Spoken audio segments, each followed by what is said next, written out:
Hello everyone, today I'm going to be reviewing the book American Princess, and this is a novel about Alice Roosevelt, who is the daughter of President Theodore Roosevelt and his first wife. And the book starts off when Alice is about 17, and President McKinley has been assassinated, which makes President Theodore Roosevelt president because of the assassination, and the family is just delighted about this, that they will finally be in the White House, and the novel pretty much goes from that until her death at pretty much, I think it goes to 92 when she died at 96, so pretty much until the end of her life, and she led a full life. And I really enjoyed this book. I'm glad that I enjoyed this because I couldn't take another Audible disappointment after The Marriage Game. But the author does a really great job at showing the character of Alice Roosevelt. She did a lot of things that women in her day really were not supposed to do. She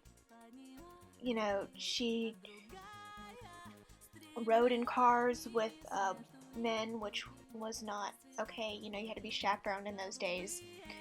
And she smoked.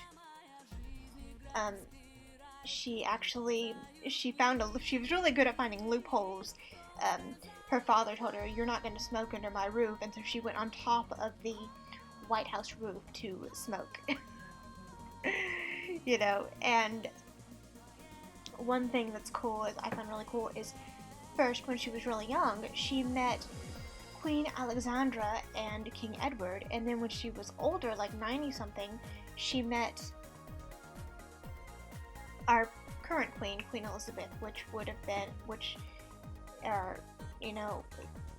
that relation is like great grandparents, and then she met their great granddaughter, which is really interesting, and that kind of shows that she lived a full life.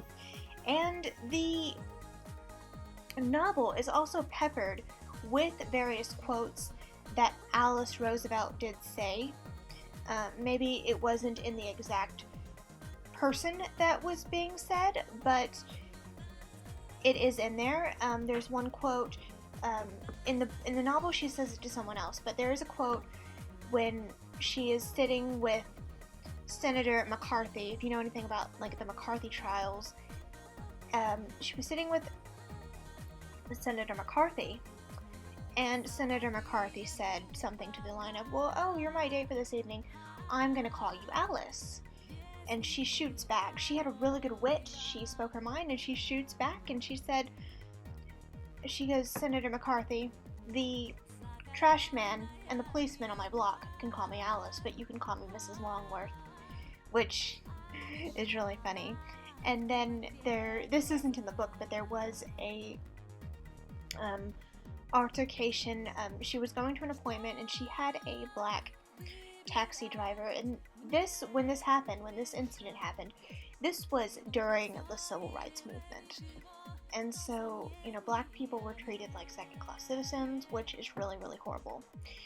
And her driver was named Richard Turner, and she had him because she just wanted the company.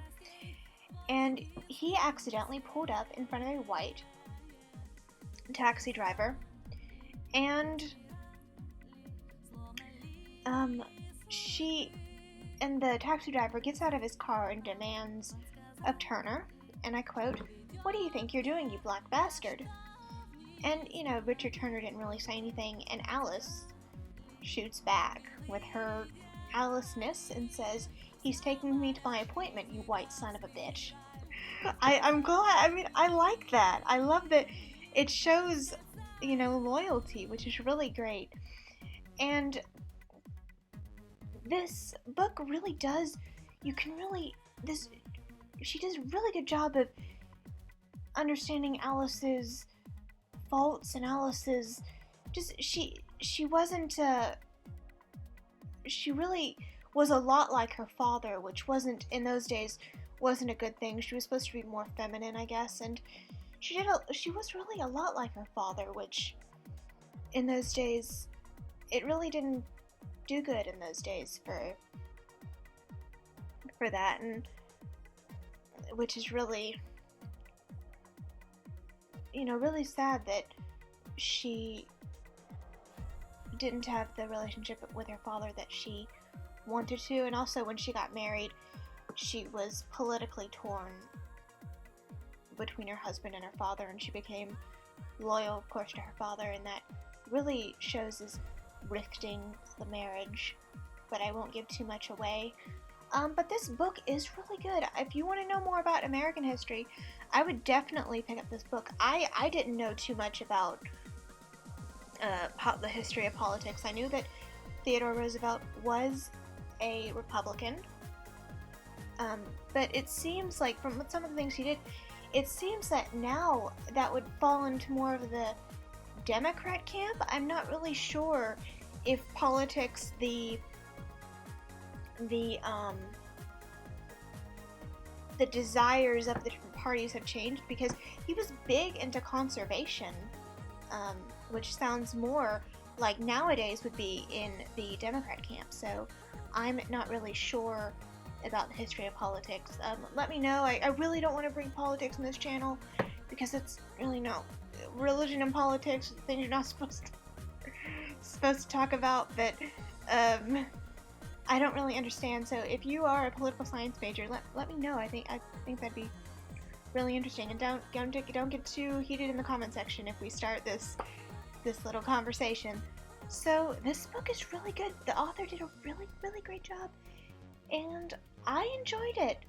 And again, I'm glad it wasn't a fail like the Marriage Game, because that would have broke my heart, because that would have made me very sad, and I probably wouldn't have gotten to it as quickly as I had. So my next audiobook will be reading about the life of Edward VII, which is really good so far, even though I'm only like 3 hours in. So I will see you in the next video, and I'm sure it won't take too long, and I need to read more of my print book. I will see you all in the next video, and let me know if you've read this book. I love hearing from you, and I do try and get to you guys, but sometimes, I don't know if it's YouTube, but sometimes YouTube can be kind of finicky, but I do try and get to you guys, and I love chatting with you. I love YouTube. I love doing this. So just let me know in the comment section, and I will see you all in the next video. Bye, guys.